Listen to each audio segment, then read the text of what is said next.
Guys, nandito na kami sa bahay ni Lily. Grabe, ang sakit ng aking... Kaya pala sumasakit yung aking bunganga kasi meron pala akong mga luas sa loob. Kasi siguro nagkaluas ako dahil mainit yung katawan ko. Kahapon po nagsimulang uminit. And then, mainit-init naman konti. Pero inano ko ininuman ko agad ng, paracetamol. And then, para din sa ubo at saka sipon. Alam nyo yun, ako lang dito din. Pag maano pa ako, ma-worse yung sakit ko. Paano na yung mga bata, kawawa naman, hindi makapunta si Mati sa school. So, si Mati, iyak na iyak siya kanina kasi sabi ko sa kanya, baka hindi ako makahatid sa kanya. So, walang maghahatid sa kanya. Tapos, sabi niya, Mama, I wanna go to school. Naawa ako sa kanya, guys. But anyways, at least 4 AM ako nakagising ngayon. Punong-puno talaga yung ilong. 4 AM ako nakagising din. Pag mga around 7, pinaabot ko talaga na okay yung pakiramdam ng katawan ko. Kasi yung timpla niya talaga is parang ko kamatsuno na kasi ang bigat-bigat ng aking dito.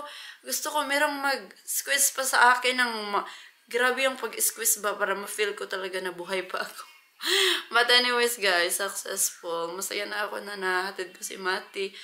And anyway, mamaya na naman pagkatapos mag-school isusunduin na naman natin. Hopefully hindi na naman mag-snow kasi ang lamig, sobrang lamig, nag-i-snow na. So magkakape muna ako. Si Lily, nandoon na, pinaano ko na siya. Pinalaro ko na siya sa kaniyang life. Pinanood ko siya ng kaniyang Cocomelon. And ayan, meron na tayong fire. Yeah, okay? No. No. Why not okay? Ha? Asan mo ka? Bye. Lamumu.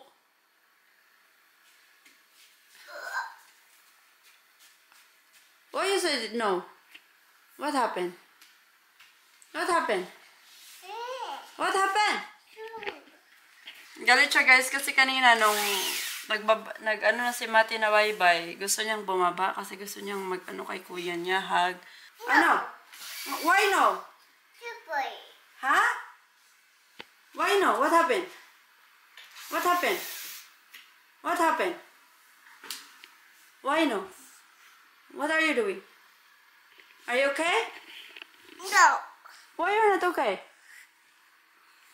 Huh? Why you're not okay?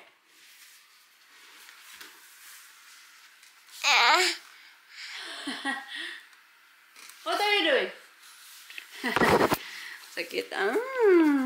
Kasi nag-start yung yung sakit ko na parang ilantanin catch kasi 'di ba nagpunta tayo sa sa shop, then nag-walking lang kami ni Lily. Tapos pagkatapos ang shop pumunta kay Kuya Matt, papunta dito. Tapos ayun na nga pagka kinagabihan, nag-start na yung pag-init ng aking katawan. So habang nasa bed kami guys, kaming tatlo. Si Mati gusto nang matulog. Itong burakdat na ito guys, lagi siyang nagpapa-cute-cute. Like imbes nga gusto ko nang magpiyong-piyong, sabi niya, meow. Meow. Oo, tawa-tawa siya doon. Oh. Sino hindi matawa doon? Tapos, pag kung hindi ako gigising, ginagano-ganito niya, sinasampal-sampal niya ako. Ay, kalamutan, bitan ako eh. Bitan ako yung cheeks. Tapos, hindi pa rin siya hindi siya nag-stop. Palagi pa rin siya nagsasabi, meow. With matching feelings niya ba na, meow. Pagka-ganon yung mukha niya.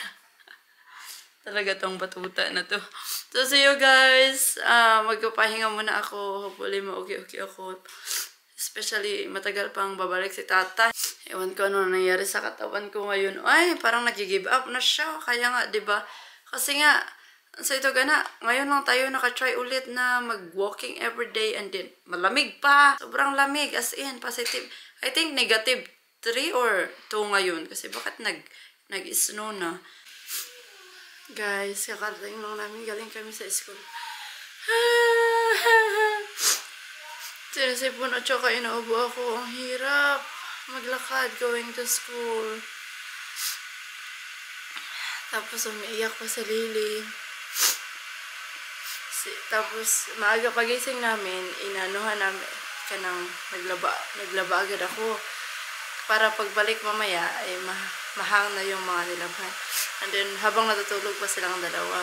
And then ayun na nga, kasi ngayong araw na to before mag 8 a.m. dapat nandoon na sila ni Mati.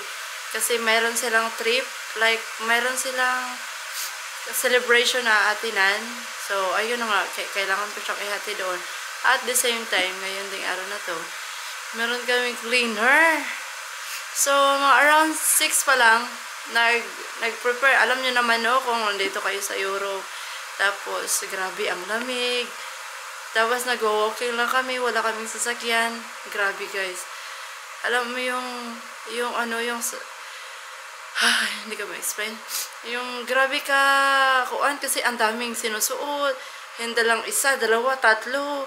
Tapos, kailangan mo pang sumuot ng ano-ano, mga leggings, mga ganito. Tapos, of course, mga bata yung aking aanuhan. So, oh my God, parang 1 hour matapos. Kasi, ang isa umiiyak, may gustong gawin, ganito. Tapos ako hinihika kasi yung hubak ko bumalik na naman. Bumalik na siya, kaya nag-inhalator na naman ako. Of course, hindi ko na inano, no? Dinedetail yung mga ginagawa ko dito. But anyway, ito na naman yung another day na may pasok si Mati. Grabe, guys. Grabe kahirap mag-isa sa buhay. Like kahit hindi mo na kaya, kailangan mo lumaban. Kahit hindi mo na, like, kung pwede lang sana huminga ka, like mag-rest ka muna. Pero wala kang karapatang mag-rest. Kasi may mga anak kang ilalaban sa araw-araw. So, ayun na nga. But finally, yung sa akin, guys, kung yung nafe-feel ko na successful, yung nakaka-uwi ako dito sa bahay na safety. Na safety kasi yung hindi si Lily like, on the way, ayun na. Kahit matagal na ako dito sa Poland, dito pa rin ako sa bahay namin nakaka-feel ng safe. Kasi hindi man kami lagi lumalabas. Pagdating namin dito, tamang-tama, 7:20 din. 7:20 kasi dumadating yung aming cleaner, mga 7:30. Wait, Lily! Coming! Hindi pa nga ako nakapaghubad kasi si Lily naghahanap na ng Didi. Sabi niya, Didi, Mama, Didi. Inom na daw siya ng milk. Grabe, sobrang lamig. Tapos sinatanggal pa niya yung mga kalo niya, yung mga gloves. Tapos gusto namin maabot doon ng maaga para makabalik kami ng maaga dahil nga meron kaming cleaner ngayon. Buti na lang may cleaner kami. May tulong kahit man lang sa paglilinis, vacuum lang naman talaga yung ginagawa ng cleaner namin dito. Hindi man yan sila nang-arrange. Like, kanang vacuum lang, linis toilet, ganun. Pero at least, malaking tulong na yan sa akin, guys. I know some of us is thinking na, okay lang, hayahay si Kanika na kasi nakaasawa ng afam. Hindi nyo kasi alam kung ano yung pinagdadaanan namin dito. Yes, hayahay kami in a way na nakakain araw-araw, napoprovide yung aming, pero meron din kaming pinagdadaanan na mga ganitong sitwasyon. Marami kaming ina-adjust dito, which is emotional, mentally, yung namin, yung nilalaban namin. Ayun nga, anong pinaglalaban ko sa buhay? But anyway, hopefully, I just want to be healthy. Kasi, inubos po na ako. Nagpapiso ako last time kay Bami, but it's not enough kasi hindi naman yun masahista si Bami, but at least piniso niya ako. Nandito na si Inday, oh. Laba! Sorry, love. Papi? Bebe? Oh, you. Gustong-gusto niya talaga yan. Scarf yung akin. Hi. Hi. Hello. Hello. How are you? Baby. Hop. Hop. It's milk time, love. I love you, love. I'm sorry. Oh, Papi. It's Pokemon. Pokemon. Yes, Pokemon. Pokemon, love. Yeah, you drink milk na? Baby. Baby, no baby. No, baby. No baby, you're my baby. I love you. You're my baby. I love you. Sorry, feel cold today. Later again. Sinisipon din yan siya, guys. Si Mati, inuubo na siya, pero yung ubo niya ngayon, naggrabe-grabe na siya kasi siguro sa lamig. Hopefully, hindi malala, like, lalagnatin pa kami, ganun. Ang hirap malagnat, guys. Magsusunog pa tayo ng kahoy. So, update ko kayo mamaya. Masimot-simot ako sa akong inhalator. Meron din naman ako dito parang big nakakatulong sa aking hika. You going? Huh? Where are you going? Ha, to tata. Now we're going to get Kuya Mati. Yay! O, diba? Diretso na siya sa stars. Wait for me! So guys, kukunin natin si Kuya Mati. Magbablog tayo dahil nga pinangakuan ko si Mati pag mag-good boy siya. Good boy naman siya, guys. Bibilhan ko siya ng something sa shop aside yung promise ko this Friday. Nag-promise ako sa kanya this Friday if whole week is good boy siya, meron siyang ayuda. So, but anyway, kailangan ko nang mag-eyeglasses kasi sobrang na talaga yung aking mata. Sobrang makulimlim na. Hello guys. Mati is here. How are you, love? Good. You have fun in school? Yes. Okay. So, naipangako ko sa kanya kanina na meron tayong shopping, only one. Yes, you're going to shop and you can buy only one thing. Yes, only the toy. No, I didn't say toy. You said that you want the chocolate egg. I want the toy. Nag-change na naman yung kanyang mind. I want the new toy. And then guys, si Lily, I want the new toy, Mama. safe na siya. Nilagyan ko na siya ng blanket. I want the new toy. And there she Mama, I is. want new toy. You're so loud. You know? Well, check what is inside. Ay, naku Lord, habang yung sipon ko tumutulo sa kalamig. Copy pa more. So, nito yung open shop. We get inside, love. Get inside. Get inside. I can get inside. Can you open the door? Oh. Okay. Nandito na tayo sa shop. We'll buy milk Mama, can I and bread. Mama, can I just start? So, guys, it's 3 p.m. here in Poland. And we just came from the shop. And I asked Pani if they have a milk. Sabi niya agad is wala. Then, hindi kasi ako makaisip ng maayos. Kasi ito si Mati is laging Mama, I want toy. Mama, I want toy. Lagi siyang gumaganon. Tapos, akala ko talaga walang milk doon. In Polish, mleko. Sabi niya agad, no. Parang may galit.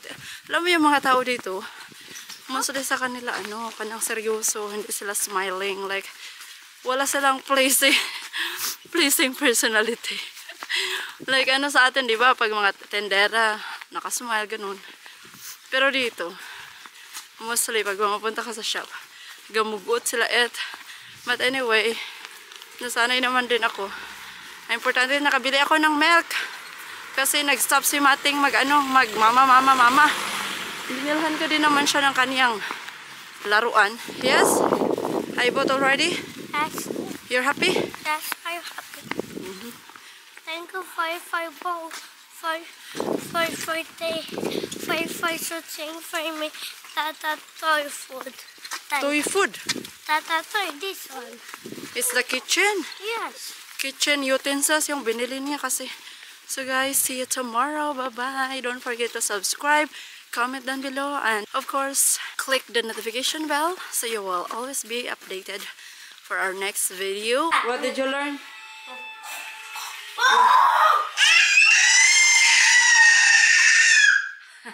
Like that I learned. Where did you learn that? Like Where did you learn that?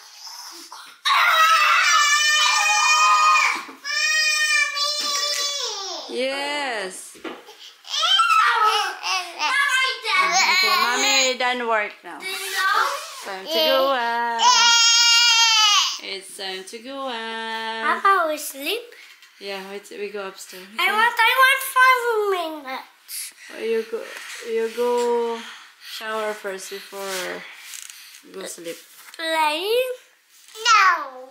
Let's just I want to play. clean up first before we go upstairs, I please. want to play too. Just clean up first. I want you to clean up. Am I putting the table? Yeah. So guys, mag-prepare na kami para matulog. Oh, we Kasi late na. Seven. Ate na. Ate na, lalangon.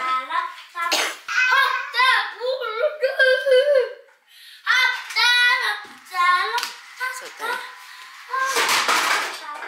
oh no. Turn off the light, please. Ate, turn off everything, the light from the kitchen to the sofa. So guys, see you tomorrow. And my go Papa, here I'm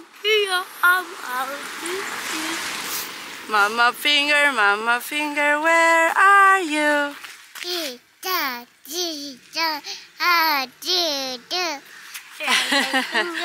Good morning. Lapit na kami sa school ni Mati.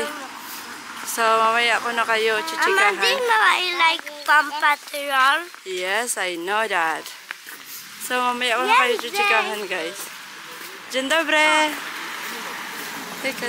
Mama, I have the same hat. Yeah, you have the same hat. Hello, guys. Guys, papunta tayo ngayon sa shop kasi nga si Mati na ako sa kanila ilang araw na. Maliit na gloves yung ginagamit niya, pati hindi pa rin enough. Yung gloves niya, yung 2 years old pa siya yung pinapagamit ko ngayon dahil nga nawala yung kaniyang gloves. Ito din yung gloves ko eh. But okay lang naman to na malaki naman. So si Lily meron siyang gloves. Ayan, Lily's here. Hopefully you're okay, love. You okay? Supposed to be magre-rest ako kasi matapos ko lang nagbigay ng giveaway doon sa Tik-Tik and sa magla-live din ako buwan sa YT for the giveaway. And then ayun na nga, kanang tapos na ako magbigay sa Tik-Tik and IG at the same time. So for now, pupunta tayo sa shop sa Pepco kasi nga si Mati wala siyang gloves and then matagal pa si Tata. Matagal pang bumalik si Tata. Ang batang to, ang ginagawa niya sa gloves niya. Kinukuha niya lagi, napakagahi ulo. So, update ko kayo guys. Pagkatapos natin sa shop, diretso na tayo kay Mati kasi nga mag-aalas 3 na rin. This is our way going to the Pepco. And then, sobrang makulimlim yung panahon. Guys, si Lily, hindi talaga siya natulog, oh. Nag-try-door talaga siya sa akin ngayon. Ayan, dito kami sa Pepco. Yung Pepco, hindi makita. Ayan na nga guys, nandito kami sa Pepco. Nakabili na ako ng gloves. Gloves lang naman yung binili ko. And then, boxer ni Mate. Kasi hindi ako makapaghanap ng bibilhin ko para kay Lily at saka kay Matt. Kasi, lagi siyang umiiyak. So, update ko kayo mamaya. Alis na muna tayo. Ako lang yung naglalakad kasi sobrang lamig. Positive 1 yung temperatura. But anyway, si Lily ay nagtantrum lang siya doon sa shop. Ayaw niya siguro akong pa-shoppingin ng marami. Kasi galit na galit siya doon. Gusto niyang bilhin lahat ng mga laruan. Akala ko matutulog siya while walking. Look. Ito yung natin. Way going sa bahay.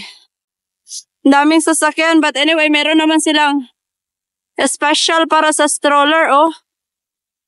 Special to siya para sa stroller. Doon kami galing sa shop. And then, dito kami dumadaan sa gilid. Ito naman yung way pa sa mga, sa mga rider. Dito sa stroller. Yan sa rider. Going there. Pangit ang panahon. Never na talaga kami nakakita ng araw dito sa Poland. Minsan na lang. Minsan. Once in a blue moon. Oh. Pupunta na siguro tayo directly to Mati kasi nga magdidilim na naman kasi pag alas 4 na. Then mag-alas 3 na din. And malayo pa yung ating lalakarin. Saktong-sakto lang. And then bilhan na naman natin si Mati ng something kasi naawa ko kay Mati. Lagi ko na lang siyang pinapagalitan. Hi, I feel like I'm so bad. Kasi lagi ako nagagalit kay Mati. Pero after ko magalit, nakukonsensya ako. Sinasabihan ko sa'yo na, sorry, Mat. Ganun. Nagsasorry ako sa kanya. Tapos pinapaintindi ko sa kanya na bakit ako nagagalit. Hi, Lord, abang. Hirap talaga, Lord. But anyway, yan yung natin, life. Ang isa natulog na ba? Lele? Wala pa!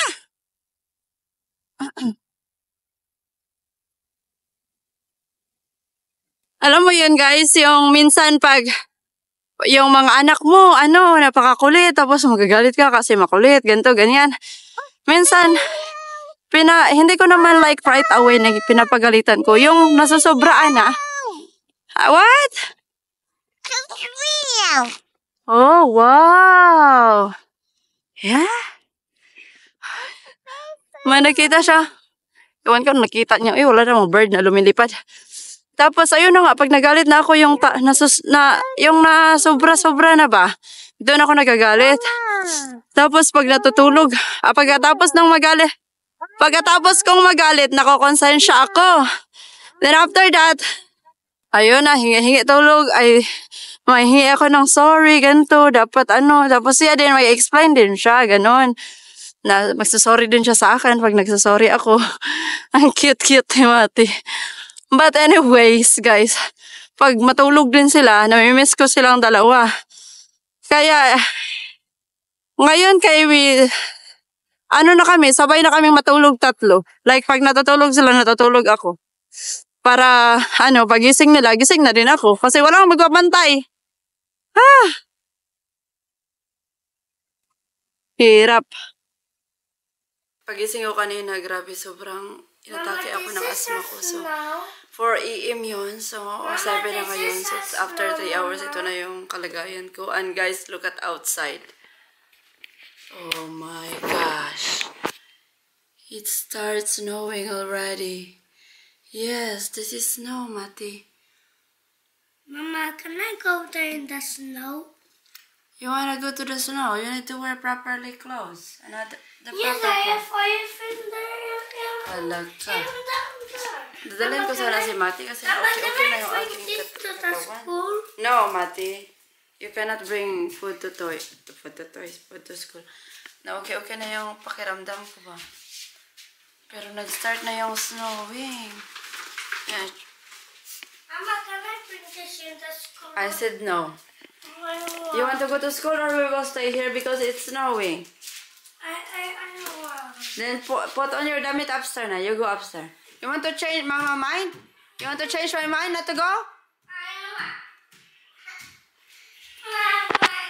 Are you okay? You feel cold? How is your new gloves? Can I see? Tingnan niyo yung gloves.